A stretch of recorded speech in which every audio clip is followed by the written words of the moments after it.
Меня слышно хорошо? Да, сейчас хорошо слышно. И меня Тебя тоже, тоже? да? Да-да, хорошо слышно. Я Ну, бы тогда анонс сделал бы, чтобы в этом видео давай, остался. давай, давай.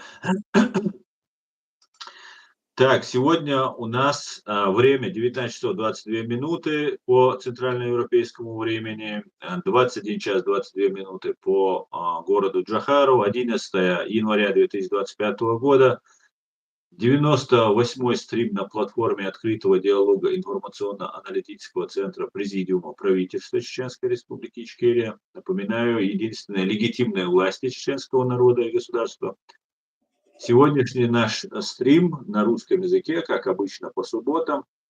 Я его назвал «Никакого перемирия» вопрос. Война вспыхнет с ужасающей силой вопрос. Об этом и многом другом мы поговорим, как обычно, с Аядом Идиговым, сопредседателем Президиума правительства Чеченской Республики Ичкерия. Аяд Машлой. Маршал Дал. Любой Ассаламу алейкум, Масара. Добрый вечер. Приветствую всех наших друзей и кто нас слушает. Тема задана, и по этой теме будем говорить. Да. Будет ли война или ее не будет, и что от этого зависит. Но мы с вами знаем, что война, которая развязана имперским крылем, это война, которая планируется для того, чтобы в мире установилась диктатура. Да. И на эту диктатуру претендуют определенные территории и страны мира, народы, так скажем, прежде всего государства. Это диктаторские режимы, начиная от России, Китая, Северной Кореи и других стран мира. Мы знаем, это и страны Юга, это страны исламского мира, в которых сидят все диктаторы. Народы в этих странах в подчинении находятся у этих диктаторских власти, которые практически никогда не меняются. Просто когда кто-то из них умирает от власти, их сменяет их же круг или их дети. Деятельность нам известна. И так как сегодня мы понимаем, что идет борьба между диктатурой и демократической системой власти, а чеченский народ, я скажу, к примеру, веками, сколько он находился, скажем, на территории Кавказа, это известно более 4000 лет, наш народ там проживал, мы, как говорится, аборигены этой территории. На нашу территорию много раз были нападки с разных сторон. То с севера, то с юга, то еще с каких-нибудь сторон. И всегда претендовали нашу территорию забрать и нас изничтожить. Последние, скажем, 300 лет назад, когда Петр I на нас нападал со своей гвардией, так называемой, чтобы захватить нашу территорию, у нас было 2 с лишним миллиона человек. А потом нас в результате этой войны за 100 лет дошло до 120 тысяч. Эти цифры я называю, хотя каждый раз говорю, чтобы напоминать об этом. Потом через 300 с лишним лет, когда началась очередная атака на Чеченскую Республику, которая была создана в рамках современного международного права, на нас, когда нападала эта российская армия вновь, и уже наше государство было, мы сами создали в рамках современного международного права по всем правилам, которые есть в мире. Тогда нас было только 1 миллион человек. Представьте себе, народ, у которого в каждой семье бывает по 5-6 детей, а то и больше, она каждый раз, всего 1 миллион человек сохранилось. Оно сумели сохранить. Дело было в том, что за это время чеченский народ, эти имперские, особенно это Россия, ссылала 6 раз. Представьте себе, 6 раз со своей стороны, со своей территории нас ссылали разные, наших предков ссылали разные территории. И сейчас вновь когда вот последняя вот эта развязана была война империи, Российской империи, которая была создана незаконно, которая была создана не по правилам, в то время как Чеченская республика создана была по всем правилам, которые есть в международном праве, а это было создано такой конгломерат и разных имперскими деятелями, снова ухватившись за власть. Что же делает дальше после этого? Думали тогда, что это межконфессиональная, межцивилизация, потому что цивилизация исламская, христианская, поэтому так вот предполагали. Но на самом деле это никакой вражды между народами никогда не бывает. Наоборот, народы, когда встречаются, очень даже милые, друг другу, так сказать, улыбаются, люди разных национальностей, общаются дружественно, это всем известно. А вот власти этих государств, стран, которые пришли, они диктуют какие-то условия, им нужны всегда какие-то враги. Если не внешние, то внутренние, если не внутренние, то внешние. Вот с этой целью Российская Федерация нынешняя, она вновь напала первой на нас. Это, скажем, она нападала на нас с 91 года. Было 5 агрессий, 4 агрессий они потерпели поражение. А вот 94 года, с 11 декабря, была полномасштабная агрессия, и в которой они потерпели поражение. Более 2 лет шла война, и Россия потерпела поражение, вынуждена была убраться с нашей территории. Об этом пытается всегда Москва и московские разные либеральные и деятели пытаются умалчивать и пытаются умолчать даже то, что на Чеченскую республику кто-то нападал, они начинают это с Грузии или с другой стороны, а Чеченскую республику постоянно пытается умолчать. Она стала Чеченской республикой 1994 года, потому что эта власть незаконно, свою незаконную конституцию вписала нашу территорию как часть своей территории, как часть Российской Федерации России. Как она вписывает и другие территории после этого. Украину она вписала, часть ее территории, там Грузию вписала фактически как часть свою. И вот так вот эта империя движется и пытается вот так вот диктовать вот эту систему.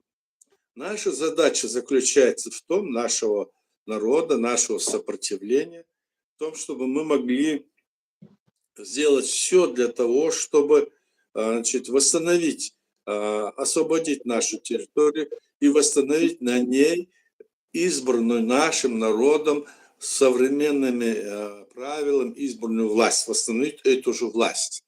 Но империя этого не хочет. Для этого империя организует разного рода деятелей, и даже из нашей национальности. Но это они делают из любой национальности, украинской, грузинской.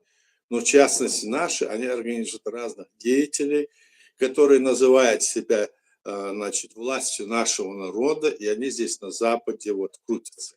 Это кроме того, что территория наша захвачена последней войной, которой мы бились, уже ресурса не было. Но, однако, сопротивление наше не прекращено. Мы ведем сопротивление по всем направлениям.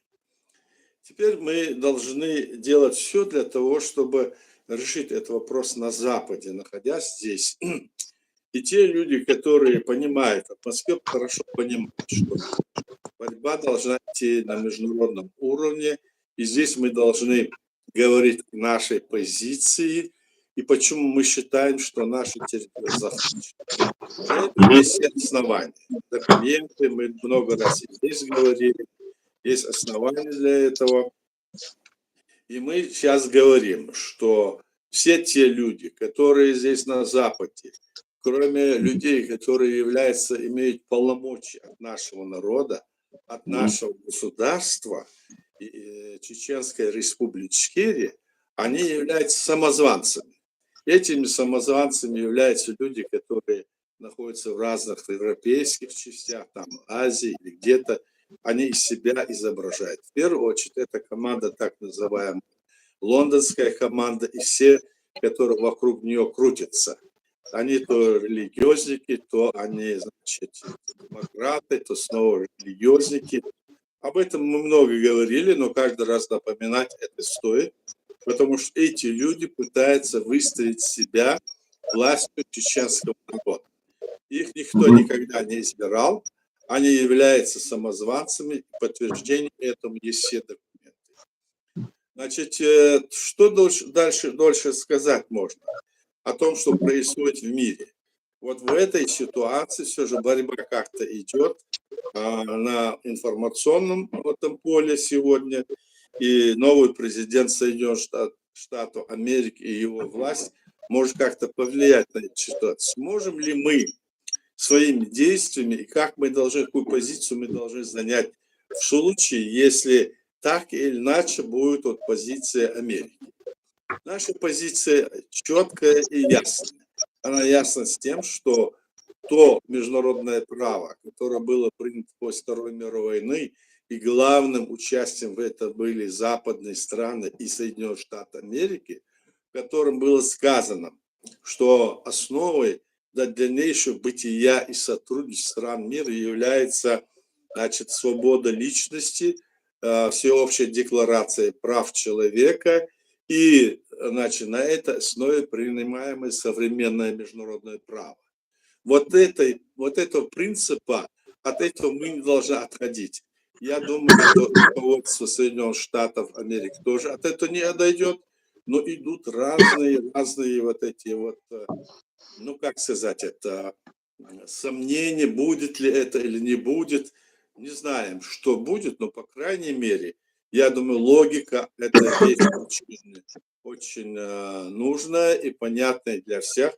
Логически нападение нынешней Российской Федерации на Украину, это есть продолжение того акта экспансии, которая начата в 1994 году, 11 декабря, против Чеченской Республики Ичкерия, и оно продолжается до сих пор, и планы этой империи более чем обширны. Они планируют в дальнейшем захватить все территории бывшего Советского Союза, восстановить эту империю, считает, что это была большая ошибка. Вот президент Путин много раз об этом говорил, что это была большая ошибка, нельзя было это делать, хотя это было не его власти, большая или маленькая, это был естественный процесс, который так совершился. Теперь он хочет обратную сыграть, ну, значит, заднюю дать, как говорится. Это не должно получиться никак, потому что народы мира, они хотят жить в тех условиях, которые выработаны в современном международном праве. Страны, которые не придерживаются этого, скажем, принципа современного международного права и разными уловками пытаются, значит, выступить против этого, скажем, международного права, они должны быть осуждены, они должны быть или, значит, отвергнуты. И нельзя им давать возможности, чтобы они захватывали чужие территории, особенно после того, как есть принят соответствующий международный принцип 1975 года прошлого века, где сказано, что территория любой страны с внешней стороны не может быть нарушена. Несмотря на это, Россия, несмотря ни на это, вспоминает то, что было в прошлые века или дальше, и вспоминает, как это было там 100, 150 лет. Ну, давайте тогда вспомним, что было там 200, 300, 500, 600 лет назад, когда не было этой России совсем, Московии, откуда она взялась. То есть мы не можем поднимать старые пласты, то, что было когда-то. Давайте вспомним, что было в Америке, кто там жил, индейцы американские, так? Вспомним, что было в Африке, вспомним везде по всему миру. Это совершенно невозможная ситуация, которую могли бы поднять и решать. Поэтому в современном международном праве то, что прописано, мы должны придерживаться этого. И мы сейчас даже, какая бы ни была политика взята на вооружение той или иной стороны, мы должны придерживаться именно этого. Если с этих рельс мы сойдем, мы окажемся значит, в группе тех людей, которые нарушают этот, скажем, принцип современного международного права, и потом, как страны, которые, допустим, не обладают какими-то, ну, скажем, экономическими, политическими, материальными или военными, значит, ресурсами, мы окажемся еще в худшем положении. Я это имею в виду и Чеченская республика Ичкерия, и Грузия, Армения, Азербайджан, все эти территории, Украина, естественно, Беларусь и все. Поэтому на этой стороне мы должны держаться и не давать себя, как говорится, в эту провокацию втягивать. Вот исходя из этого, есть опасность, что Россия как-то не пойдет на этот, скажем, переговорный процесс, чтобы она отвела все свои войска, признала свое поражение с территории Украины, освободила территорию, захваченную ей прежде, имеется в виду территорию Чеченской республики Ичкерия, освободила грузинские территории, освободила другие территории, которые они позахватывали. Ну и имеется в виду это Молдова, Беларусь, которые, значит, также под его действием Кремля захвачена, и народ там находится в таком состоянии. Вот о чем, я думаю, вокруг этого мы поговорим. И более того, я хотел сказать, вот сегодня было опубликовано старое вот такое как бы завещание нашего первого президента, который на чеченском языке сделал заявление еще тогда. Он предупредил наш народ и сказал, что помните, этот перевод мы сделаем потом, вы помните, что самое главное, что хотят сделать против нас, это империя, это она хочет лишить нас всех наших основ, наших традиций, нашей гуманности, нашей нравственности, увести нас от основ тех наших, которые заложены нами веками, тысячелетиями, наши гены, и сделать из нас рабами. И если вы это позволите, то именно это идет на нас атака, и нельзя это империи это позволять. Вот коротко. Вот это было как бы его завещание. И я думаю, что это очень правильно, и это относится не только к чеченскому народу, а относится ко всем остальным. Я остановлюсь на этом. Если будут вопросы, давайте будем друг с другом разговаривать, общаться. Аслан. Окей. Баркалая, Дерес, спасибо. Масана Хульдерес.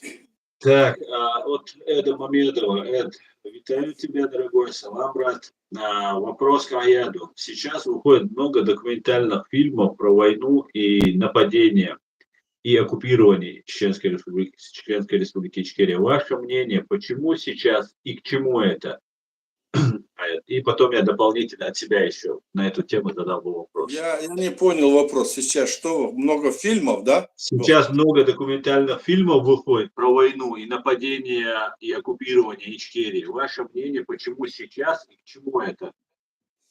Я думаю, что эти фильмы выпускает, конечно, пророссийская, значит, агентура и российские, значит, разного рода деятели искусства, возможно, которые подвержены влиянию, конечно, имперского мышления. А это происходит потому, что они хотят затвердить то, что якобы, что они по праву там пришли. Многие из этих Свою фильмов... версию. Не Свою версию, которую они предлагают миру. Да, они хотят изобразить, что это было вот таким образом, потому что везде они говорят, вот чеченцы, они бандиты, они нигде не говорят причина этой войны, что они сами в чем виноваты были. Это пропаганда.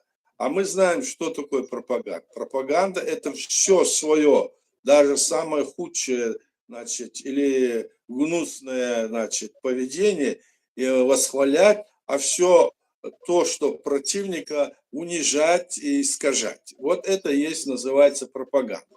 Это пропаганда, которую ведет Российская империя. И поэтому, я думаю, наш с вами вклад вот в эту, значит, противодействие этому, оно станет каким-то, значит, разъяснением против этих фильмов. Эти фильмы, да, их бывают и ролики, и фильмы, выступают разные деятели, Там я много слышал, и вы видели, наверное, в которых они говорят, вот там чеченцы, там вот там Чеченская республика, но нигде они не приводят ни одно слово о том, что Чеченская республика была тогда создана раньше, чем нынешняя Российская Федерация России по праву, в соответствии с международным правом, что мы ни на кого не нападали, что никаких, значит, агрессий с нашей стороны не было, и что мы делали все, что соответствует международному праву, и свою страну развивали. Но Россия, пытаясь, значит, вернуть, говоря, что она вначале пытается стать на рельсе демократии, на самом деле тайно за пазухой вела эту работу, и мы знали, что эту работу они ведут, потому что, например, мне приходилось с ними встречаться и в Москве, и в других местах, где они говорили о своих истинных целях и пытались там и подкупить, и пытались и надавить, чтобы с ними согласились. То есть Россия пытается, ее власть, которая была в самой СССР, когда она СССР развалился этот монстр, после этого к власти должны были прийти демократы. Под этих демократов родился господин Ельцин, президент, и его окружение. На самом деле они были те же самые имперцы, те же самые фашистующие, или как их называют, сейчас мы их называем так, как бы ни называли, это были имперцы, это были диктаторы, они эту работу ведут, и, конечно, в оправдании себя они все это ведут, эту работу они ведут. Но мы говорим, что это не так, и из того, что они говорят, подтверждений никаких у них нет, кроме этой пропаганды. И вот поэтому они эту работают. То есть это есть та вот война, информационная война, которая ведется против нашей республики.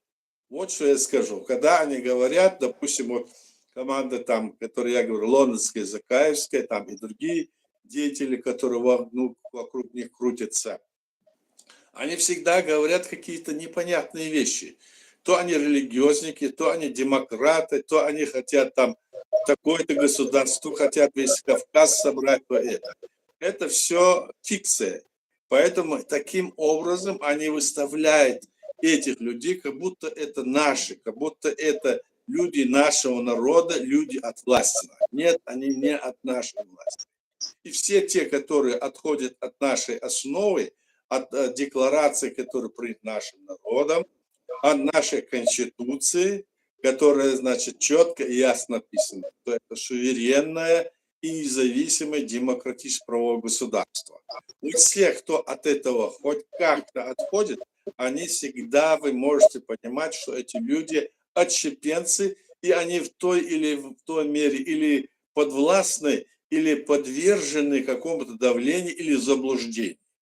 Это уже для нас разницы нет, лишь бы мы видели, что они таким образом противодействуют воле нашего народа и его в перспективе, его развития и сохранения. Вот чем занимаются эти люди. Поэтому мы призываем наших друзей, остальные страны, мира, государства не поддаваться этой пропаганде. Нет таких вот государств, нет таких стран, которые эти люди обозначают.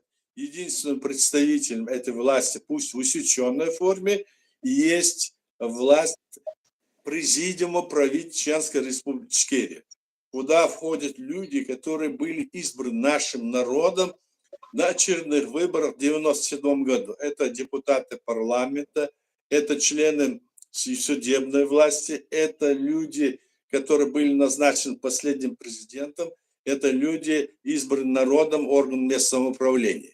Эти люди, и из их числа только люди возглавляют этот президиум, и мы эту работу ведем по, значит, обозначению и признанию нашего государства в остальном мире и по деоккупации нашей страны. Эта работа нами ведется, и я надеюсь, остальной мир нас правильно поймет, потому что если оно есть, это международное право, если есть это декларация свободы, декларация прав человека и свободы личности, то оно должно касаться всех людей. Поэтому мы исходим из этого. Вот и все, Аслан. Спасибо, за столь развернутый ответ. И тоже у меня в связи с этим, когда зачитывал комментарий, сразу возник вопрос. Вы правильно отметили, что российская пропаганда снимает, и чаще всего это старые бывшие путинские пропагандисты, которые эмигрировали сюда и на голубом глазу продолжают также нести именно свою вот эту имперскую пропаганду. Но что Да. удивительно, Аят, то, что эти видеофильмы, эти документальные фильмы, другие, преподносятся, например, там есть «Настоящее время», канал американский, на налогоплательщики, на существующие на деньги американских налогоплательщиков. И эти люди, как вы правильно заметили, никогда не говорят о правовой стороне, о фундаментальной стороне нашего права на свою свободу, независимость, которая есть у всех народов на земле. И когда-то, ну, так вскользь могут что-то сказать, чаще всего какой-то мятежный генерал там могут сказать что-нибудь в этом духе. Хотя Советского Союза нет, генерала уже он, если то генерал, то как минимум нужно добавлять там в отставке, в запасе, или уволенные, или ушедшие на пенсию и так далее.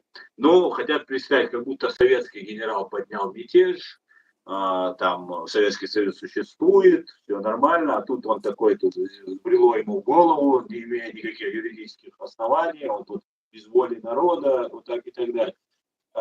Почему на американских каналах, на Deutsche Welle, на немецком, российские пропагандисты показываются и никогда не спрашивается чеченской точки зрения.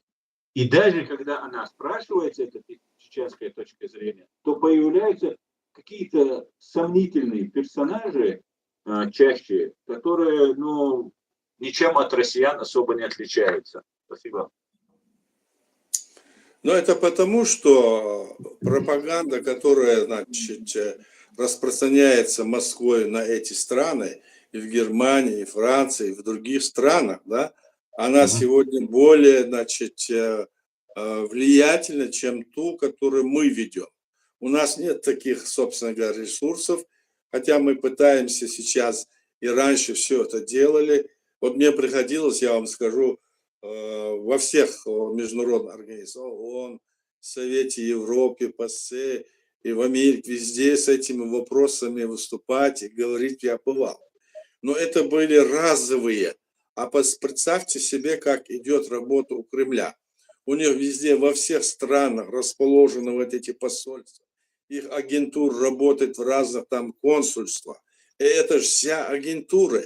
И она эту работу ведет среди своей диаспоры. И эта диаспора тоже по всему миру всю эту работу ведет. И эта работа ведется для того, чтобы оправдать вот эти преступления, которые совершены против чеченского народа в данном случае. Так как они это делают сейчас и против Украины и других территорий. Вот грузины, они их называют грызунами, этих там по-другому, нас там по-другому. Оскорбительные вот эти вещи говорят. Вот это ведется потому, что у них мощная в этом смысле возможность. Вот эти санкции, которые значит, Запад принял и пытается их санкциями как бы задавить, они не действуют в полной мере, совершенно не действуют. У них есть деньги, у них есть сидящие здесь, значит, в тылу, ну, очередные там разные агенты, которые выходят, этим занимаются. Сейчас Запад как-то вот, особенно Европа сейчас, я думаю, начинает об этом думать. И вот в этом-то и вся проблема, что у нас, мы же-то, чеченский народ, это все сегодня где-то около 2 миллионов человек всего.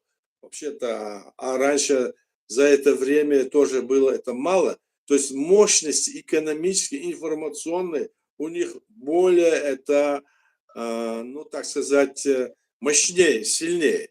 Поэтому мы и призываем же и Америку, и европейские страны подключать нас, давать нам возможность выступить в этих странах, чтобы мы могли изложить действительно положение дел. Потому что мы же не говорим, они нас сводят всегда. Главным образом они сводят нас к чему? Они говорят, что мы террористы, исламские фундаменталисты, что мы там, значит, делали то или это, будучи здесь на Западе, сколько они делали разных провокаций именно против чеченцев. Какие-то молодые ребята по 18, 19, 20 лет, как будто бы совершали там, кому-то нарезали головы или что-то делали, то, что не присуще нашему народу совершенно. Они это все, значит, выдают таким образом, и мы убеждены, что это работа Москвы в любом случае. Через ближневосточных своих деятелей, там диктаторов, или напрямую. Так что в этом вопросе нам с вами надо быть очень четко понимать. И те люди, которые здесь на Западе, наши, скажем, которых мы знаем, себя хотят изобразить какими-то деятелями, или общественными деятелями, или политическими деятелями. Если они не понимают, что они должны стоять строго, мы все должны единым фронтом стоять на линии, той линии, которую избрал наш народ. Они из себя пытаются изобразить, пойдем домой, там, исламское государство построим, как будто у нас своего государства нет. Или пойдем там на Кавказскую конфедерацию, или это все как-то влияет и указывает, так вот это Москва на нас указывает пальцами. Мы должны четко и ясно с вами заявить, все наши сторонники, сторонники будущего нашего народа, сторонники воли наш народ говорит, никаких там, значит, содержаний других вот вопросов мы не занимаемся, кроме деоккупации и восстановления территории нашего государства, как я сказал, нашего суверенного демократического государства. Все остальные дела не от нас. Если мы на этой позиции все не будем стоять, а вот так в разнобор здесь будут и таких людей принимать, скажем, на парламенты разных стран, в том числе и Украины, и других стран, и с ними беседу, встречаться, разные их блогеры или их, значит, политические информационные деятели, принимая с ними разговоры, ведут, в конечном итоге мы видим, что это идет как раз-таки в пользу Кремля. Вот в этом вся причина, Аслан. Вот я так это понимаю. Мы сейчас, наша работа, которую мы ведем, все те статьи, все те выступления, все, что нам сделано, у нас очень большая база обоснована, опровергающая всю эту ложь, эту российскую пропаганду с их агентами влияния. Это все есть, и за этим далеко ходить не надо. Мы это в многих местах выставили, разослали, она есть. Поэтому вот в этом вся и причина. Ну, борьба идет, мы не склонили головой, мы не собираемся сдаваться, и мы надеемся, что остальной мир поймет правильно нас и поддержит. Спасибо, Баркалаят. Еще вопрос к Аяду, я перейду сразу. Это вопрос, потом, друзья, я зачитаю другие комментарии, которые тоже имеются.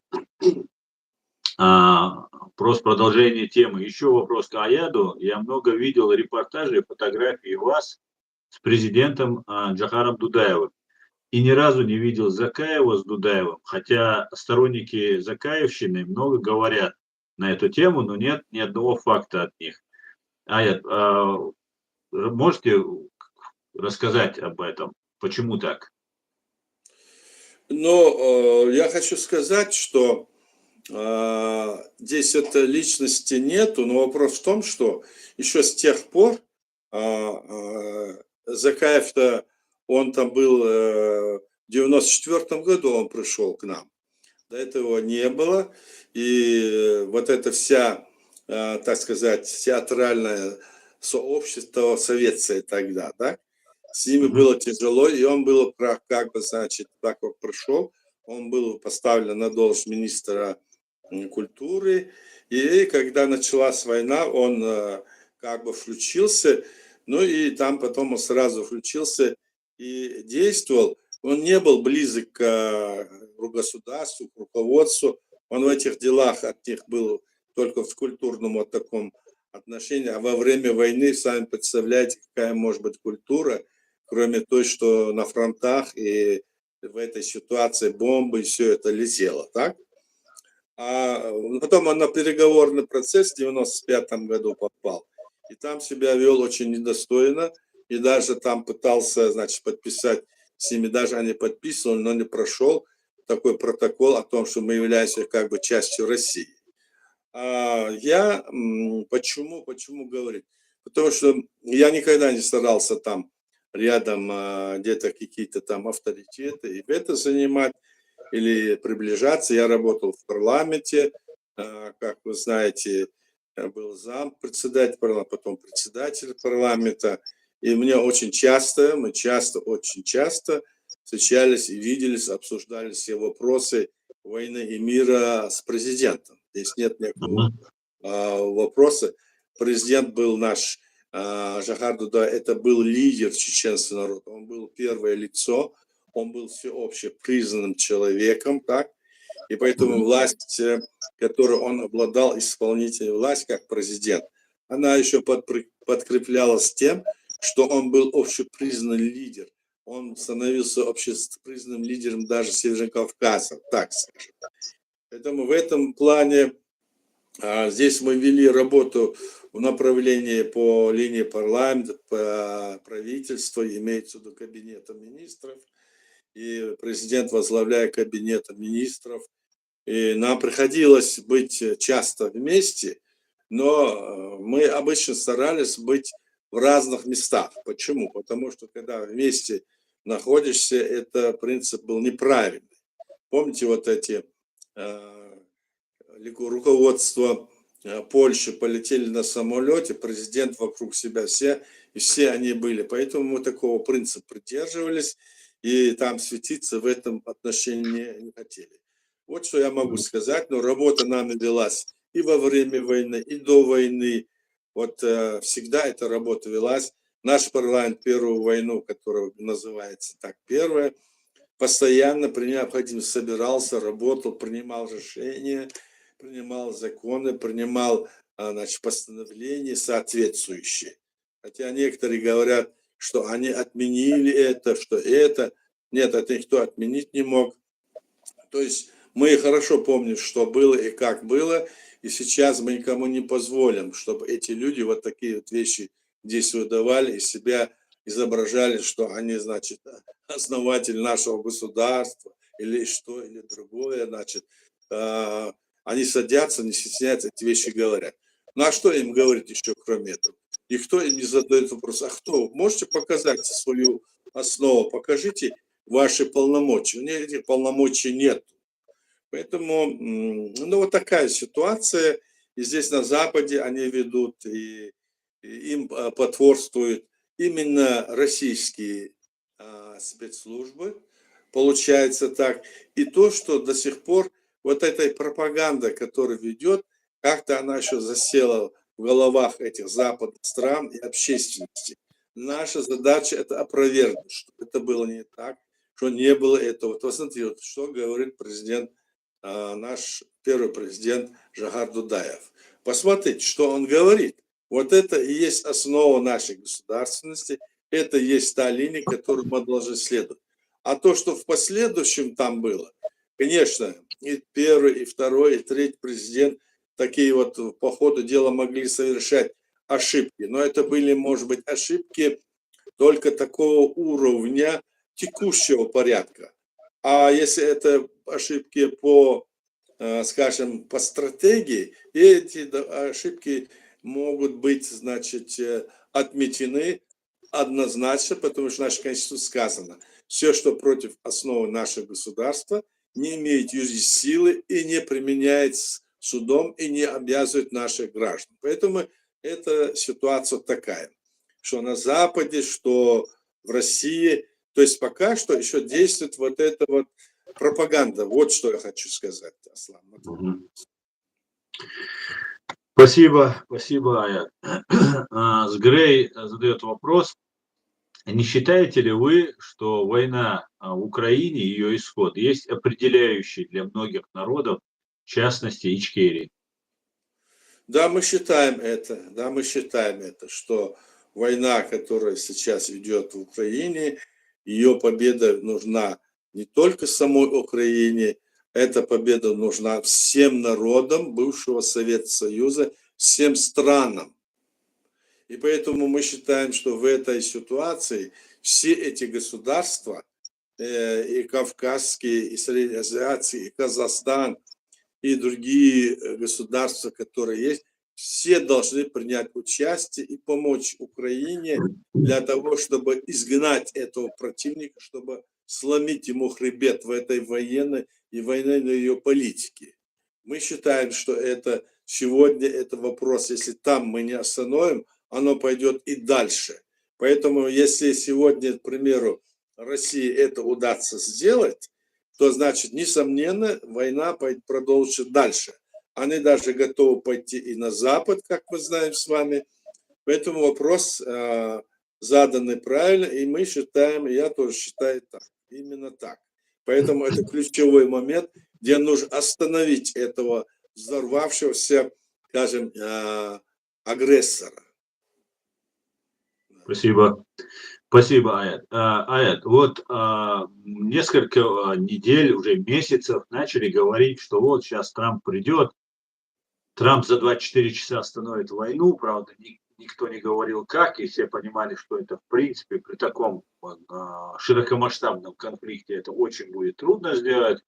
Но вот прошло время, и Трамп буквально на днях заявил, что, ну, может быть, в течение полугода встретимся, может быть, нет, Путин бы желал, конечно, но я вот не особо вижу, как бы, поводов для встречи, сказал Трамп. Ну вот, приблизительно то, что он имел в виду. Но на самом деле, Аят, с чем это может быть связано? Почему такое поведение? Либо не договорились с Путиным, да, о чем-то, и Украина высказала какие-то свои требования, на которые она не готова пойти ни при каких обстоятельствах, например, свои требования. Либо что, в чем причина, Аят? Либо это игра. Ну, в первую очередь, президент, Заразила. избранный президент Трамп еще не президент. Это раз. А раз он не президент, он может говорить только что думает. И все, что он думает, это еще не может быть реализовано. Он не может никакой указ издать, никакой приказ дать. Сегодня он свободен говорить, что хочет и что он думает. И после того, как его избрали, я так думаю, что он взвесил все, что как есть, и просто он полемизирует, рассказывает. Естественно, за 24 часа он ничего не может изменить.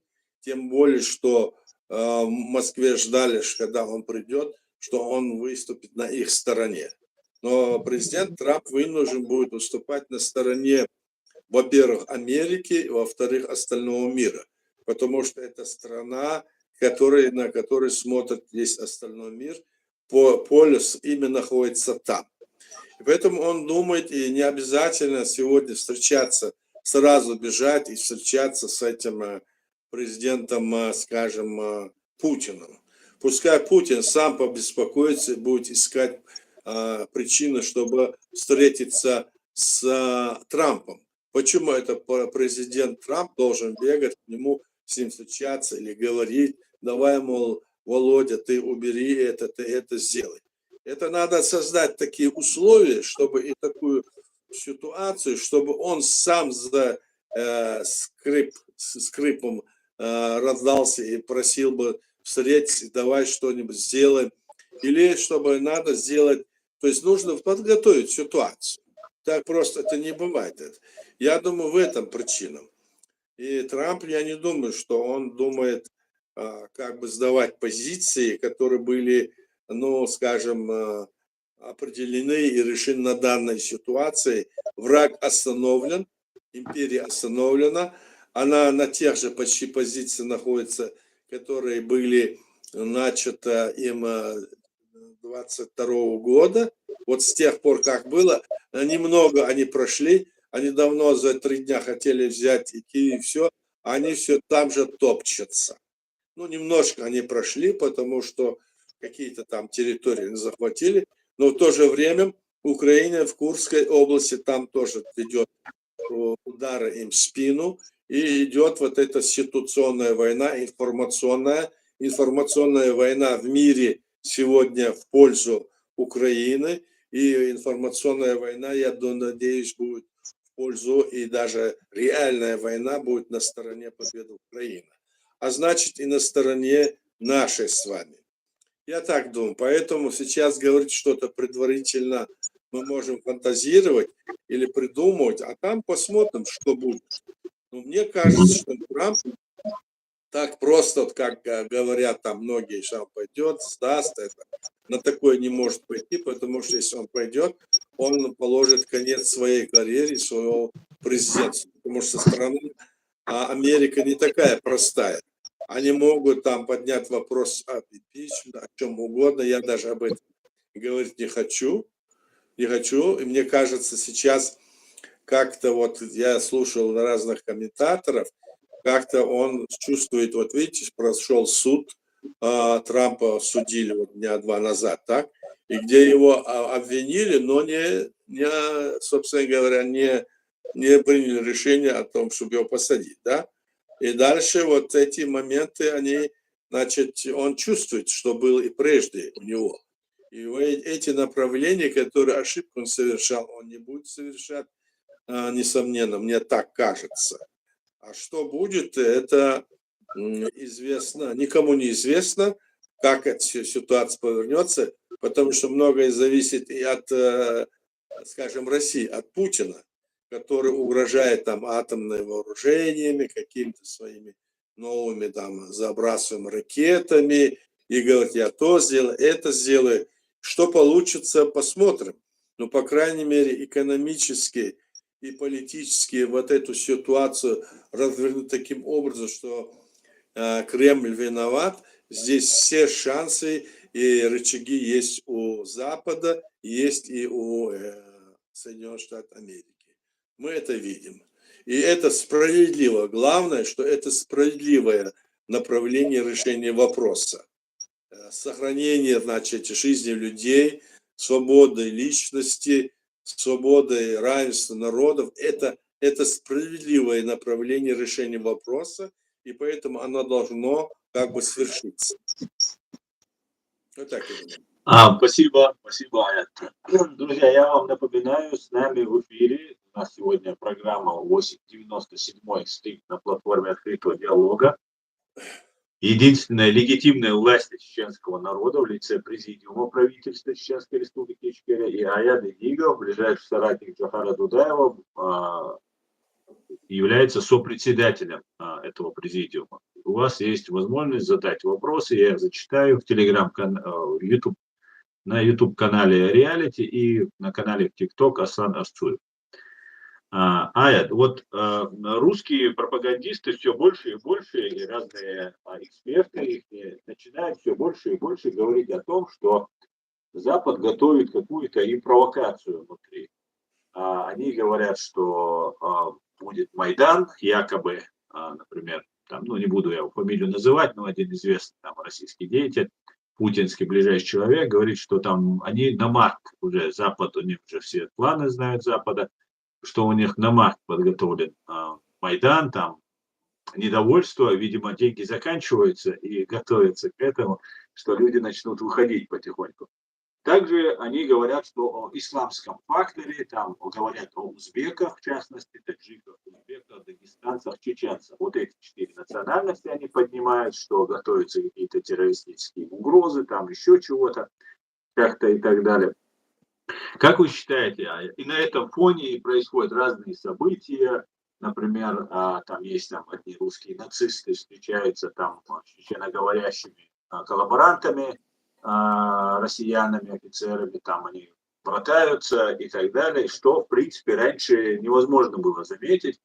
Почему русские нацисты и чеченские коллаборанты в лице кадыровцев, там и ГРУшников, военных, и других там ФСБшников, не только кадыровцев, они объединяются с русскими нацистами, и возможно ли, что будут какие-то волнения, не инсценированные Западом даже, или там Украиной, и возможно ли вот террористическая атака на фашистскую Россию?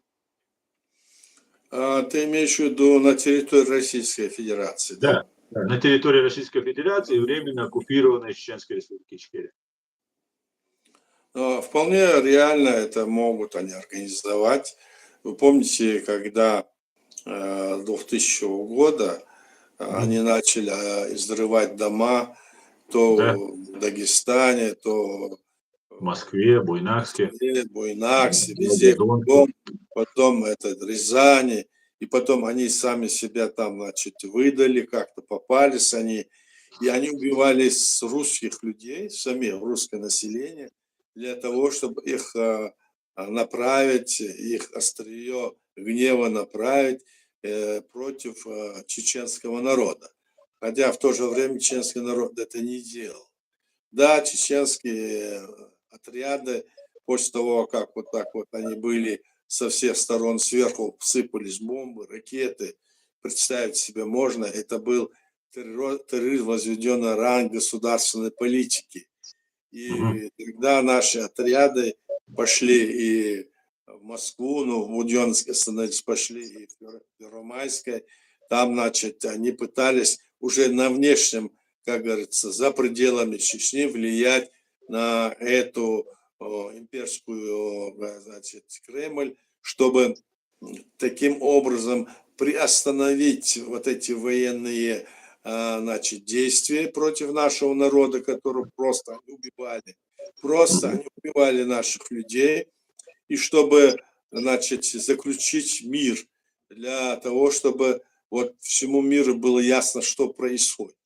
Фактически все было сделано для того, чтобы остальной мир увидел, что происходит на территории Чеченской Республики, действия со стороны российского Кремля. Вот о чем шла речь. Никаких вот требований этих так называемых, которые обзывали они террористами наших людей, у них не было никаких требований дать им миллиарды или миллионы долларов, дать им самолет куда-то улететь. У них были только одни требования. У них были мирные требования. Это были террористы, мирные террористы, которые требовали мир, остановить войну и межгосударственные отношения, значит, строить на основе международного права. Вот что было тогда.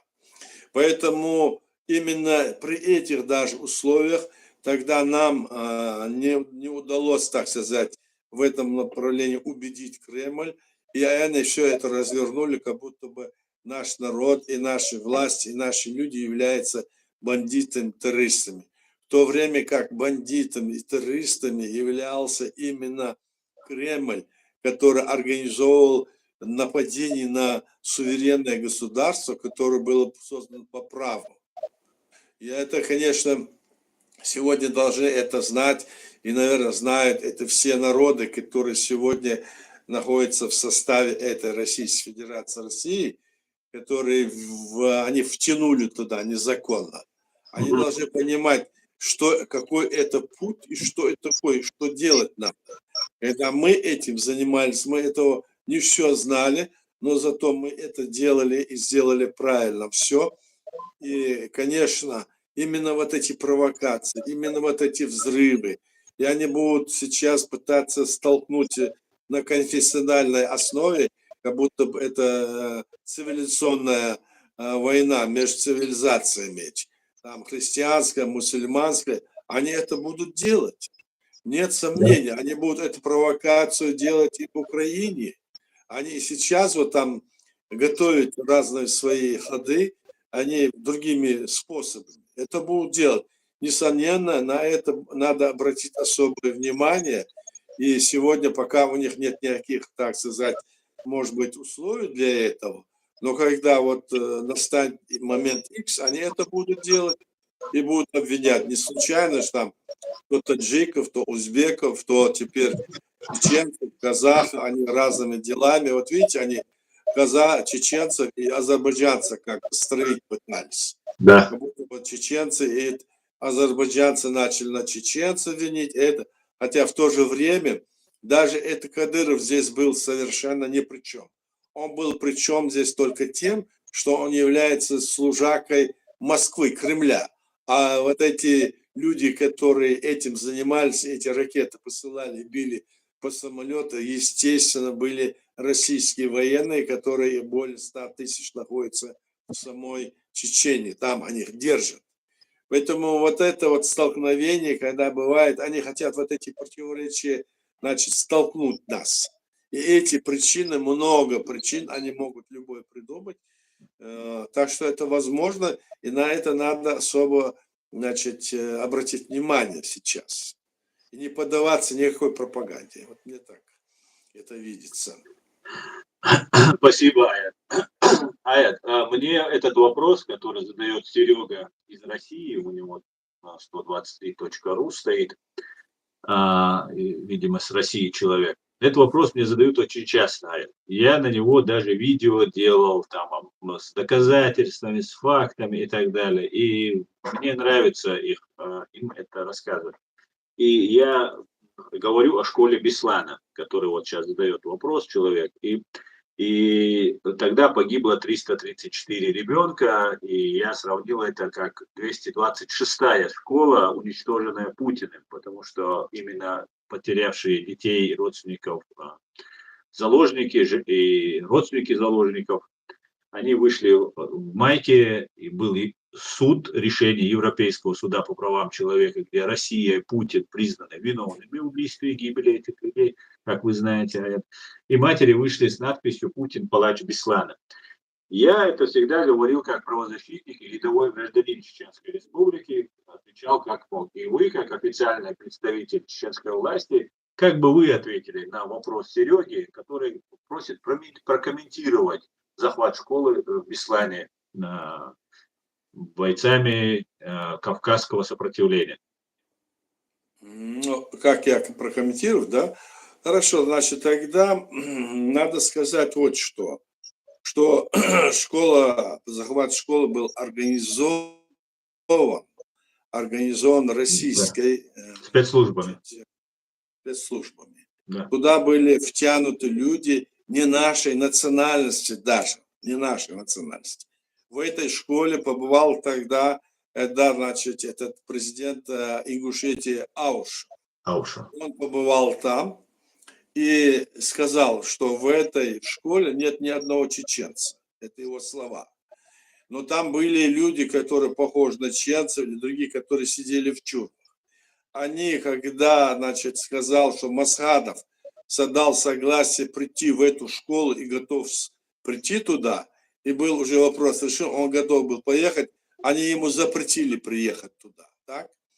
И при том, значит, в эту школу, когда они находились, дети там, и на них никто не стрелял, они там какие-то там требования выставляли как будто, то против этой школы были выставлены самые современные танки, вертолеты, и они бомбили эту школу, именно русские бомбили эту школу, убивали людей, убивали детей, именно они эти.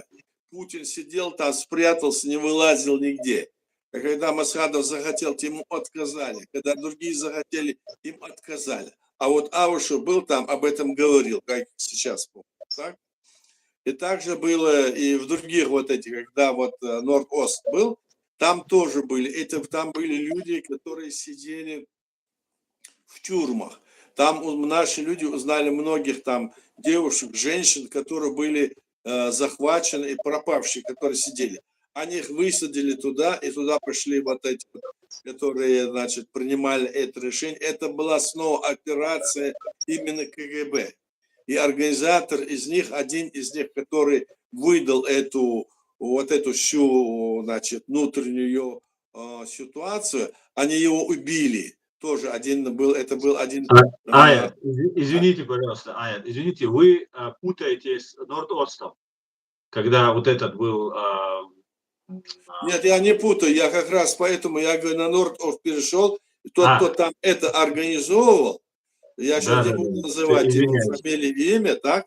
Это всем известно. Они его убили, когда он лично там наговорил Политковской. Они его убили. Да, Телькибаева. Ну, хорошо, ладно, это он был, да. И он этим делом, как значит, он рассказал, что это якобы он организовал, где-то что-то личное сболтнул, они его убили. То есть это вся была работа именно Кремля, их спецслужб. Они в этом деле, как говорится, поднаторели. Вот что такое.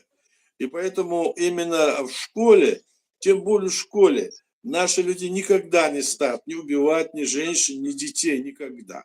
Никогда наши люди против мирного населения не стреляли, не били, никого не убивали.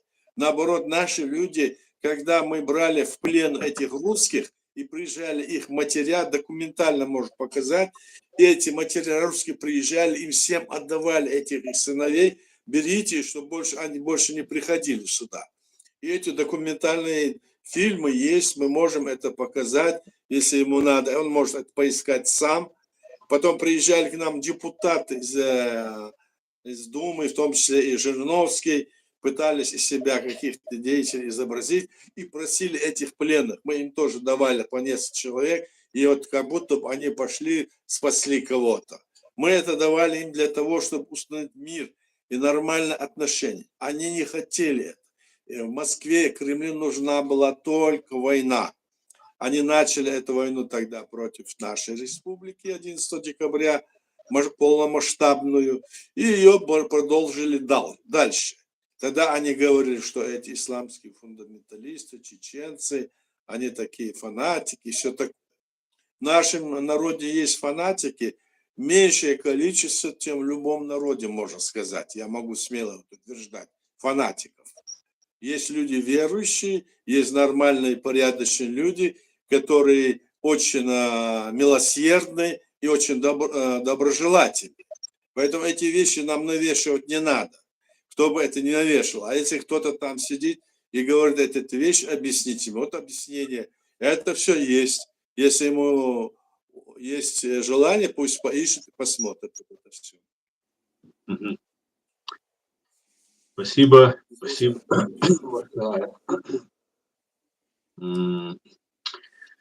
Здесь, здесь, конечно, определенная терминология из нее. Украинцы воевали на стороне чеченцев, убивая русских. Теперь ичкерийцы отдают долги и тоже воюют против России в Украине. Как вы считаете, Аят, это так? Я считаю, что украинцы вместе с нами воевали против России. Сегодня наши воины, наши сыны воюют в Украине, тоже снова уже в Украине воюют снова против этой империи. Где бы они ни воевали, там или у нас, это война против империи, там или здесь. Но в то же время, как мы понимаем, есть люди, которых насильно гонят против Украины, чтобы они воевали. И это нас очень огорчает, конечно, но это есть насильное такое, направление этих людей. Есть это подкуп, есть тяжелый момент, который мы переживаем. Но мы знаем, что наши люди и наш народ не желает воевать против Украины. Мы знаем, что чеченский народ желает победы украинскому народу. В целом это так. Это мы знаем. Вот это спасибо. Так. Благодарю. Недавно, на днях, вчера, по-моему, это было, Борис Джонсон, бывший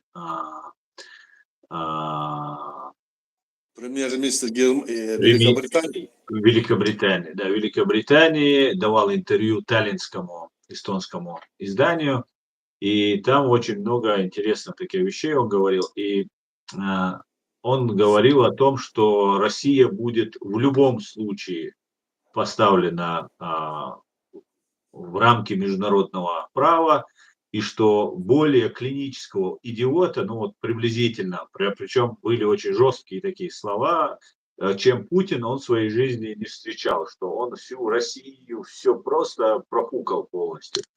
Как вы считаете, Аят, прав ли Борис Джонсон? Путин лоханулся по полной? Прошу прощения за мой французский. Как сказать, он есть продукт имперского, как говорится, мышления. Он вначале там пришел, все говорил хорошие слова, говорил, что там свобода лучше, чем не свобода, что международное право и все такое, а в то же время одновременно убивал своих же русских, взрывал дома в аэропортах, на железную дорогу, везде, и все это пытался навесить на наш народ, чтобы прийти к власти, собственно. Мы же помним, да? Да, Когда конечно. Ельцин его выдвинул своим преемником, он это делал, и ему даны были такие полномочия, чтобы он мог. Он, значит, именно это делает. И дальше он начал идти дальше и говорить, то, что делал там Ельцин, мол, неправильно. Но Ельцин-то по-другому ничего не мог сделать, потому что он был сам такой, этот Ельцин. Он был тоже такой же имперец, и он как раз-таки был инициатор развала России. Не распада, а развала России. Да, да, искусственного. Развала, и это разные вещи. Развалил, они этот процесс распада возглавили и начали по-своему его, кому даю пряник, кому не даю, кого под себя тяну. И вот так вот они это делали. То есть они сохраняли себя, и вот эти вот коммунистические руководители, имперские, они объединились и заявили, что создали Российскую Федерацию 31 марта 1992 года. Так? И вот в этом смысле и Путин, и Ельцин это одинаково. Ничего он не лаганулся, он с самого начала именно шел на это. Вот и все. Он именно шел на это, он знал, куда он идет, он знал, чего он хочет, он об этом заявлял всегда, говорил, что нужно восстановить то, что там он Чеченскую республику таким образом вот столько забросал нас ракетами, бомбами. У нас же не было ничего, нам никто же не помогал, к сожалению, потому что информационная пропаганда, которая проводилась против нашего народа, она была настолько сильна, что даже мы не могли ничего сделать, хотя простые люди в мире очень даже благословно к нам относились, когда мы встречались в разных странах, особенно европейских и других. Это было то, они не верили Москве. Я помню это. А сейчас они даже провели, чтобы сделали так, что в Европе или где-нибудь в разных странах они, значит, нашими как будто бы руками на нас пальцем указывают здесь разные взрывы и что такое делают, какие-то акты, а потом на нас, на наших беженцев указывают. А некоторые наши деятели здесь, которые или служат в Москве, или которые не понимают, чем они занимаются, дают возможность это делать. Вот так вот. И даже пытаются там возглавить какие-то эти движения, некоторые деятели. Поэтому нашим людям, чеченцам особенно, которые находятся на Западе или в других странах, надо быть очень внимательным, не позволять ни детям, ни близким, ни своему окружению участвовать в этих мероприятиях. Если мы даже не участвовали в этом, все равно нас будут указывать вот такая ситуация. Поэтому надо быть, единое наше мнение должно быть в этом вопросе одно. Мы не участвуем в этих актах, мы не являемся сторонниками того, что творит Москва, это провокации со стороны Кремля. Мы понимаем, что это все происходит. Сейчас идет как бы глобальная такая вот война на всей территории Украины и даже за пределами. Ну вот я так думаю, на этот отвечаю на твой вопрос, Аслан. Спасибо. Здесь вопрос от Алекса Зеленского про Нордост, про теракты, и тут он говорит про, отвлекаясь, комментирует, зачем открыли огонь по детям из пулеметов в школе, и я бы хотел ему ответить, что не только из пулеметов, но и из огнеметов «Шмель», который сжигает все в огромном помещении, если залетает в комнату и в помещение, и из танков, и даже из вертолетов были сообщения обстрелов. Это имеется в виду в этом Беслане, да? Беслане, да. И вот наши вопрос, люди там не открывали никакого огня. Это все было, и эти женщины Беслана и Осетии знают. Они знают, кто это сделал. Да. Совершенно верно. Весь Беслан точно знает. Да. Но вопрос его следующий. Почему русские не спасли жертв Норд-Оста и не дали им налоксон и еще что-то? Не спасло им жизнь. Почему не спасли, Ая? Как вы думаете? Ну, я думаю, что им, они же не хотели, чтобы настоящую причину узнали Норд-Оста. Они же поэтому их всех убили. Понимаете, мол, они могли же, допустим, устроить там суд еще или что-нибудь такое. Они не хотели, а им побольше жертв хотели, побольше направлений. Кто виноват? Это чеченцы виноваты. Если бы они не пришли. А на самом деле там были люди, которых они там отравили, поубивали. Это были люди, которые сидели в тюрьму уже по несколько лет. Эти девушки и некоторые из них, а Да, да. некоторые, которых туда с провокацией затащили, организаторы, о котором мы говорили с вами, да, это была разработана специальная операция с принятием участия в той или иной, сказать, мере. Но это главным образом. Туда не могли наши люди в те времена затащить ни оружие, ни боеприпасы, ни эти какие-то подвешенные бомбы. Это не могли наши люди сделать, в этом мы не сомневаемся. В этом огромном зале все как будто все это. И это, ну, любой анализ показывает, что это не так. То есть это тоже была работа именно Кремля. Ведь в Норд-Осте, Беслан, как его, в Рязани-то кто сделал? В этих домах, где срывал, показали они хоть одного чеченца, который это сделал? Нет, не показали, потому что не было. Потому что они бы не пошли на такое. Теперь, когда вот они взяли свои вот этих вот, значит, посадили туда своих марионеток, они их даже подставляя, сами убивают этих людей. Вот, допустим, и Немцову, и Политковскую. Просто они этих выставляют вперед, ты, мол, сиди, а другие их люди это все, эти задания выполняют свои люди, как мне стало известно. Понимаете, многие мне об этом говорили. Потому что эти могли, как говорится, промахнуться, может быть, но все равно они это под контролем держали и делали. Почему они ничто не расследовали, почему они... Но я думаю, что этому будет большое расследование. Именно этого боится Путин и его окружение, которые сегодня, если они как бы не победят, грозят атомной бомбой, дубинкой, но на самом деле это же настоящие преступники. Это же преступники. И сегодня они, наверное, будут искать ход такой. Или мы вам, мол, бросим атомную бомбу, или дайте нам гарантию безопасности, мы куда-то уйдем. Да, дадут им эту гарантию безопасности. Этот вопрос и станет, это просто придется решать. Мне так кажется.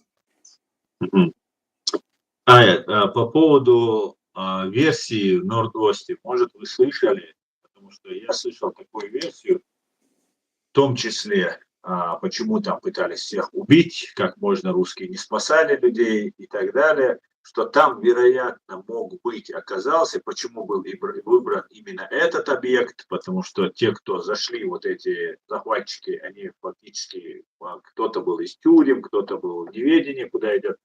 И была такая информация, что в этом мюзикле, на этом мюзикле находится какой-то иностранный, очень важный гражданин или персона какая-то, которую нужно было русским спецслужбам убить. Там целый фильм такой есть на эту тему. Что убить нужно было этого человека, и вот для этого русские специально организовали именно в Норд-Ост, именно когда этот человек попал на этот мюзикл. И узнав об этом, Басаев сказал им выпускать всех иностранцев, у кого нет российского, у кого не российское гражданство, но выпускать их так, чтобы ко входу подъезжала машина, и от посольства каждого, чтобы каждый звонил в свое посольство, оттуда приезжала машина, и только так выпускали. Вам что-нибудь известно об этой версии, об этом? Я не слышал об этом, но, по-моему, там был не Басаев, а Яндарбиев. Яндарбиев собирал сюда вылечить, так? И для того, чтобы вот это, он звонил этим несколько человек, которые бы обозначены были там организаторами, он с ними разговаривал по телефону и готов был туда вылететь, чтобы этот вопрос как бы решать. Москва отказала ему. Она, значит, перевела стрелки обвинений на Яндарбиева, сделала его международным террористом. Что такое? Мы это знаем с вами. А вот про это вполне вероятно это все, потому что разные домыслы и слухи ходят. Но я так думаю, что они же брали этих людей, сажали в эти автобусы, отправляли, они там отравили же их всех там. Они были уже как бы чуть ли не умершие, они сажали в автобусы, отправляли. Что они с ними делали, сколько их было, неизвестно сейчас. Да, они не скажут это дело.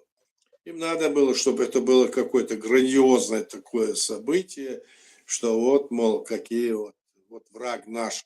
Они из нас сделали врага, враг, которого надо уничтожить.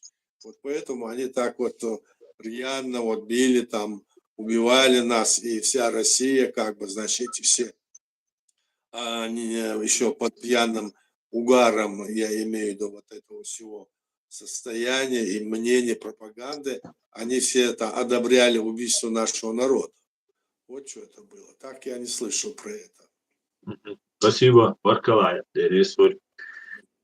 Так, чеченский народ без России расцветет, говорит Любомира Галицкая. Любомир, спасибо. Совершенно верно.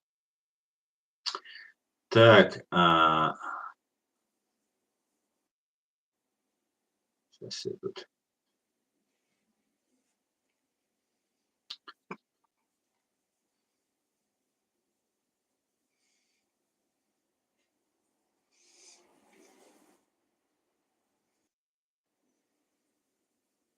Анарбек Нурмагомедов, это не домыслы, Басаев в интервью Бабрицкому говорил про иностранных граждан. Да, Анарбек, говорил он про иностранных граждан, но домыслы и предположения этой версии – это то, что там был какая-то персона, которую хотели русские убить. Западная, не знаю, американская, английская лицо какое-то.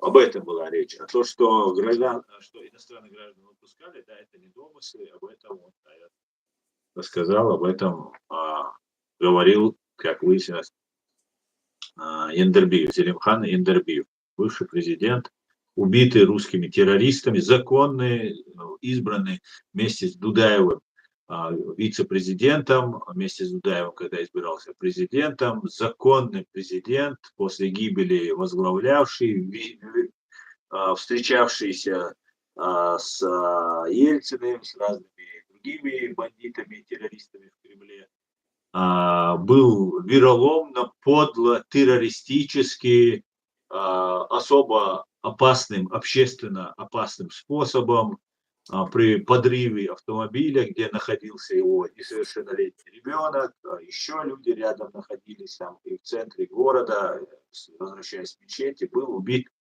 президент Чеченской республики Ичкерия, бывший президент Зелимхан Яндарбиев. Вот такая русня, фашня, самая настоящая. Потом вы обижаетесь, когда я говорю правду про вас.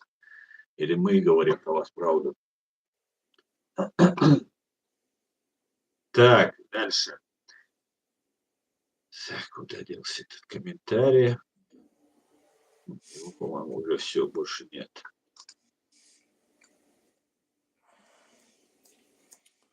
Тогда завершим, уже 1,5 часа, больше даже у нас осталось. Нет, мы 1:20 только, 1:18. Мы же с тобой перерыв сделали. У нас же проблема. Минут 12 еще, до полутора часа посидим. И я тогда не против.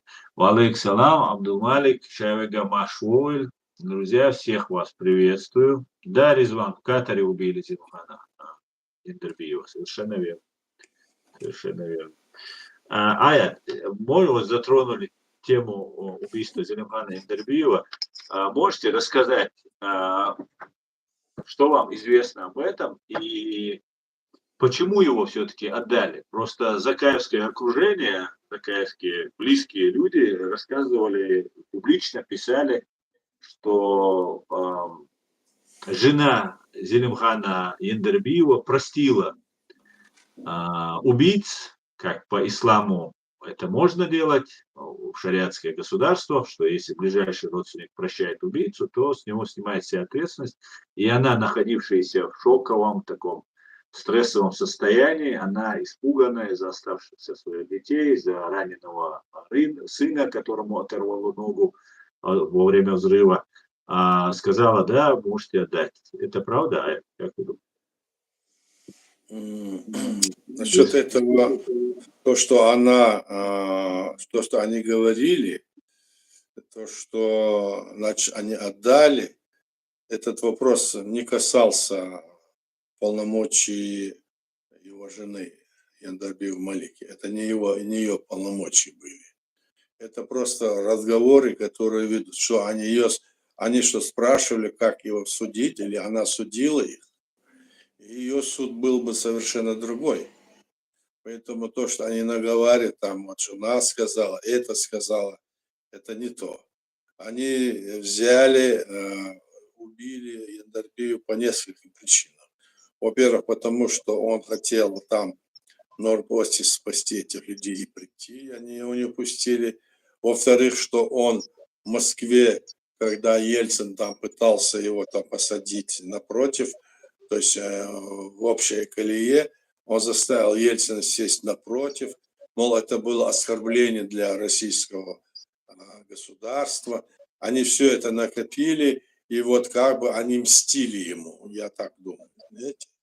Яндарбиев достойно себя вел во всех значит, моментах, хотя ошибки тоже были здесь, ошибки были такие, которые казались, что исламский мир нам поможет.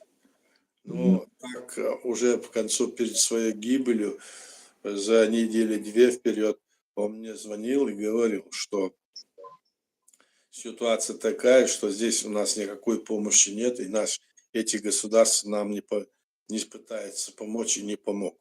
Исламские государства, так называемые, во главе которых сидят все диктаторы, хотя вначале он именно на это рассчитывал, и по его убийству как раз подтверждение тому, что они отдали убить нашего президента, какой бы он ни был, он прибыл туда к ним в гости, был гостем их короля, как бы так. Они позволили его убить, и потом еще отдали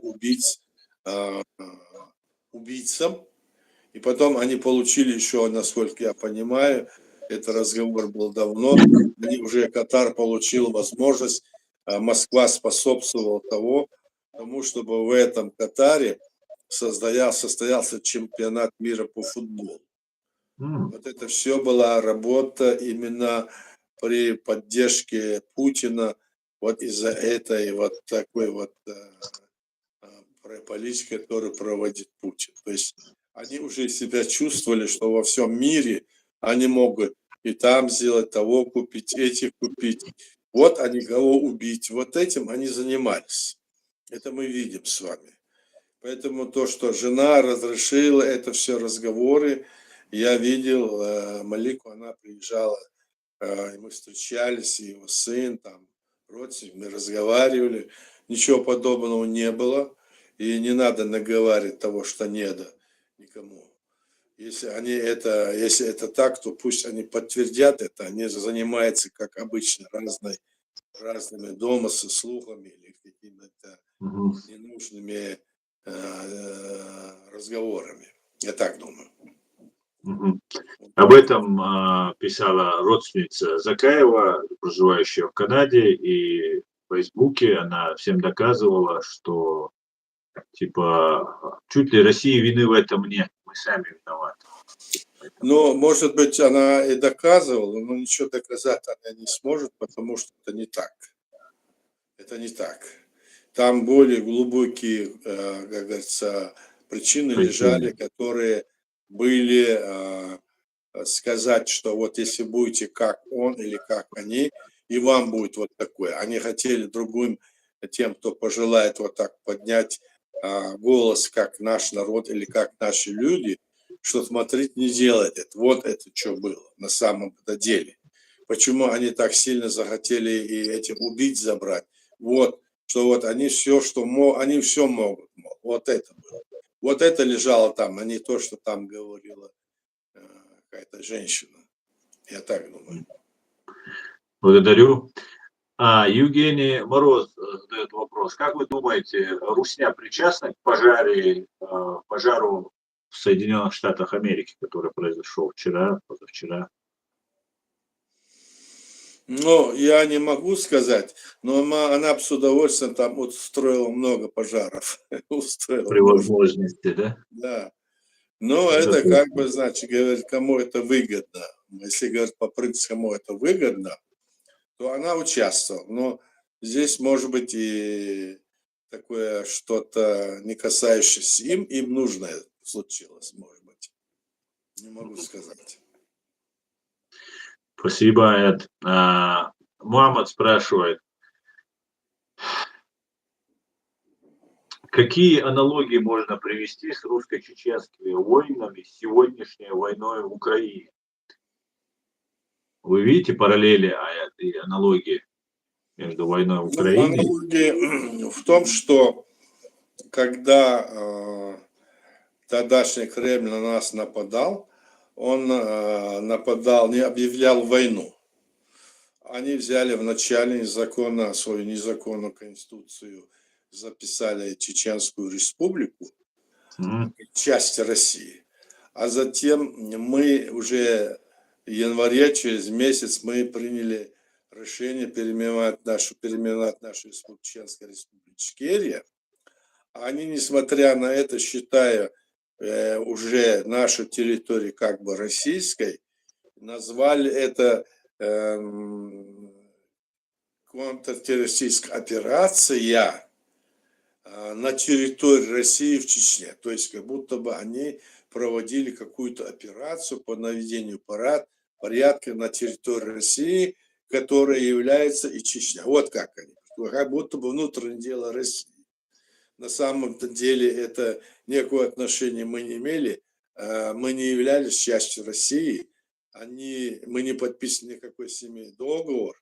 И более того, до создания этой страны, этой империи, 31 марта 1992 года, мы еще раньше, еще до всего этого, мы создали свое государство.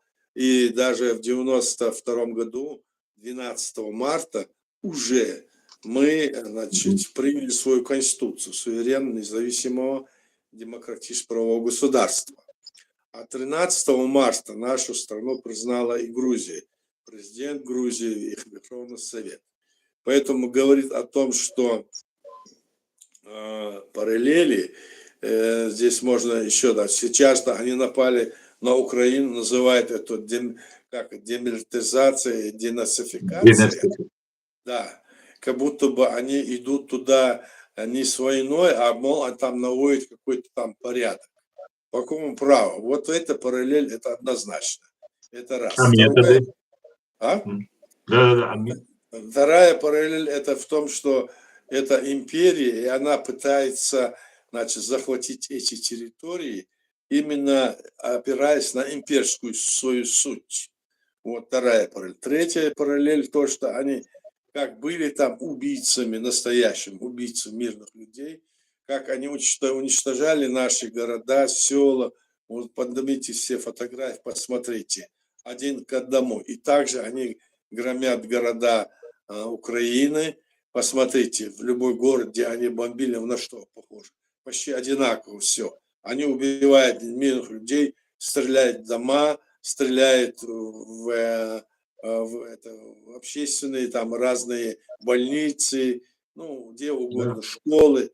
То же самое они делали и у нас, против нас. Вот эти параллели можно там провести, их можно провести много. Вот так. Баркалает. Так.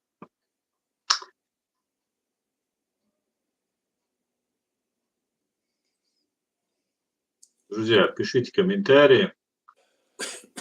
Здесь человек вот пытается все пробиться с этим вопросом, и я вот в общем скажу, что он имеет в виду, что Ендерби и Масхадов были врагами, он тут пишет. Так ли это? Ну, если он знал, что они были врагами России, да, они были. Нет, друг друга.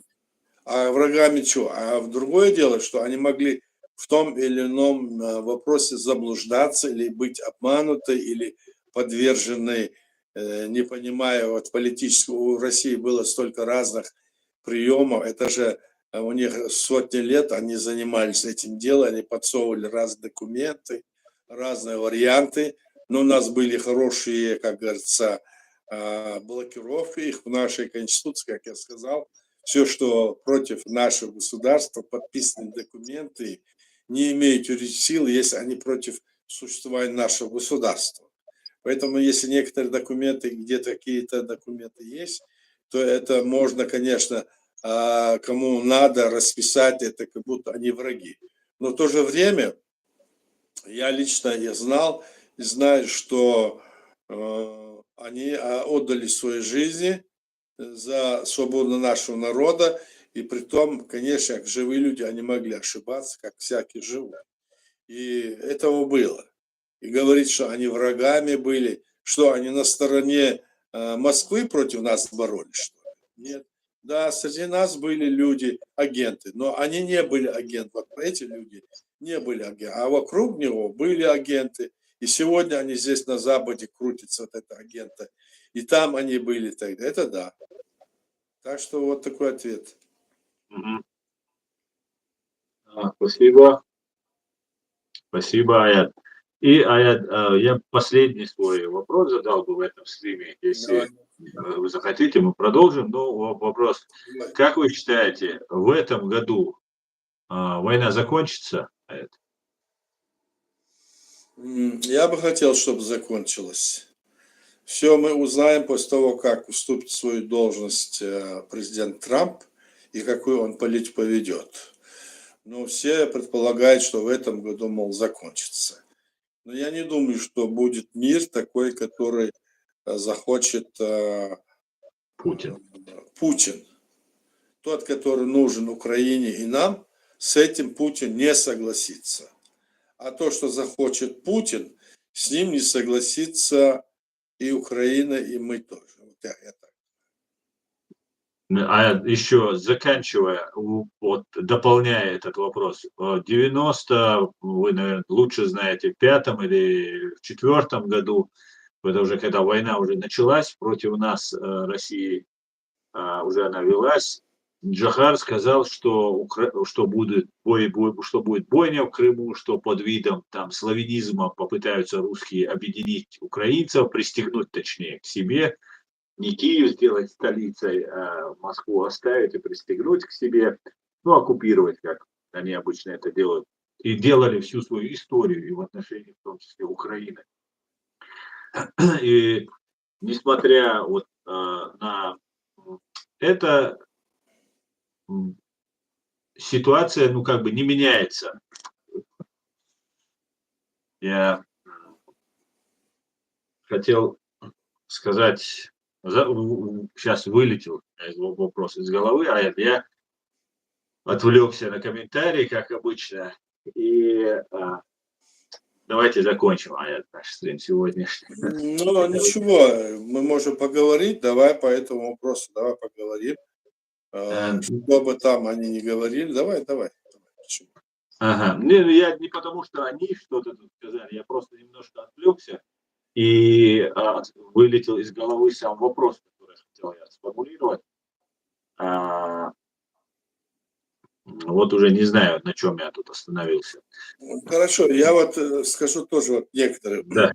Вот я себе сегодня, когда слушал Жахара Дудаева по его, скажем, завещанию, да, где он говорит, из него он нам говорит, нам сегодня надо думать, чтобы борьба должна, в принципе, вестись с прицелом на дальнюю перспективу для чеченского народа.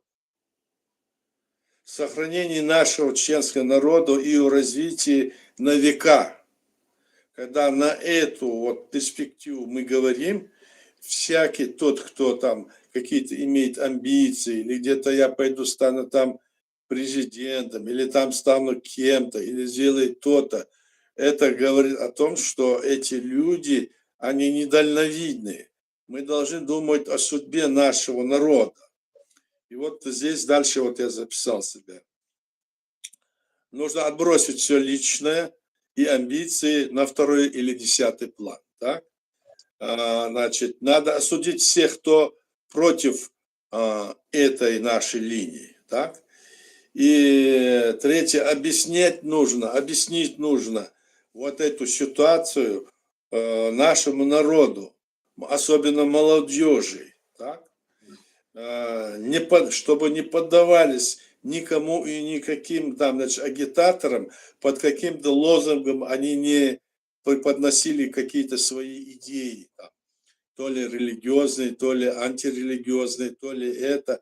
Мы должны строго следовать за тем, что в рамках современного права было нами принято, значит, 25 ноября 90-го года Общенациональный съезд членов народа принял декларацию.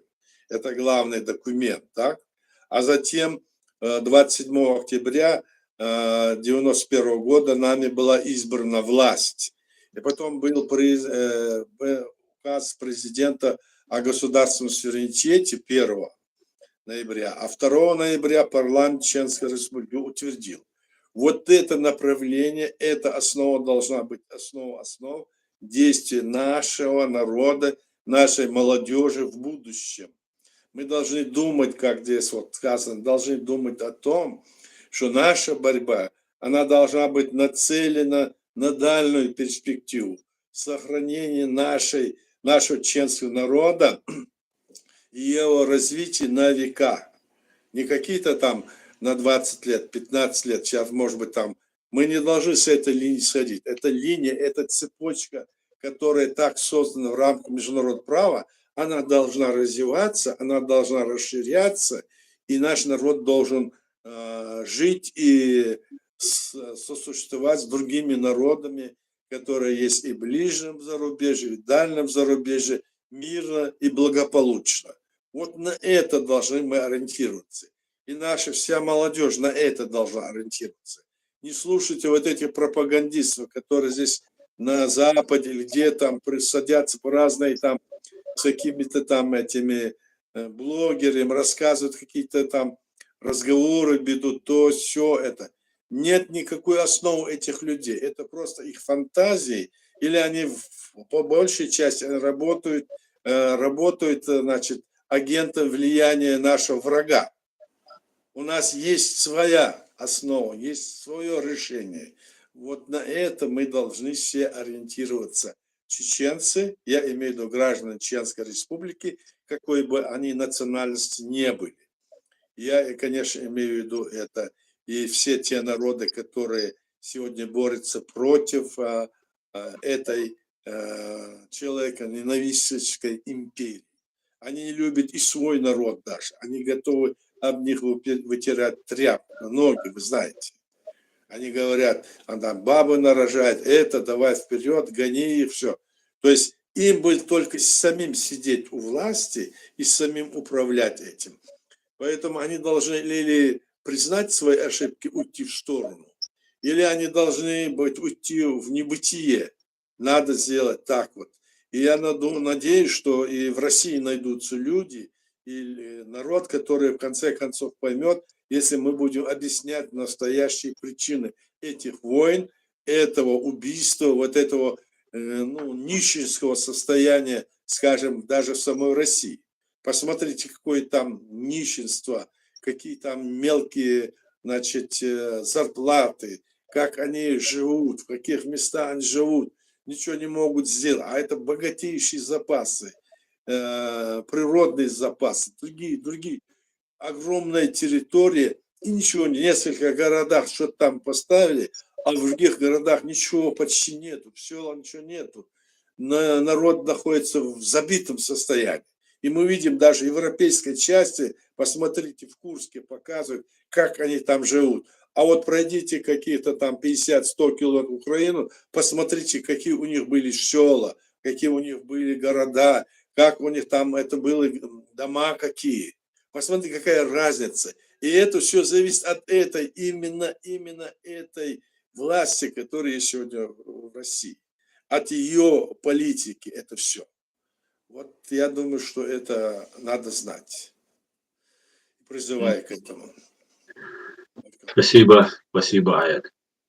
Друзья, есть и вопросы еще? Я вот не вижу от вас вопросов. Пишите. Если нет вопросов, Аят, то предлагаю завершить наш сегодняшний стрим. Давай завершай.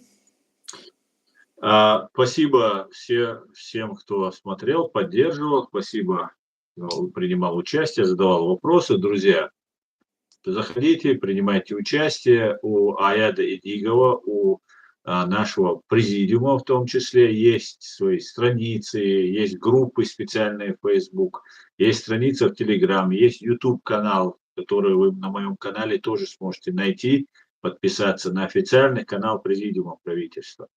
Заходите, подписывайтесь, принимайте участие активно. Все будет Ичкерия. Ая Дерейс Хуйлон.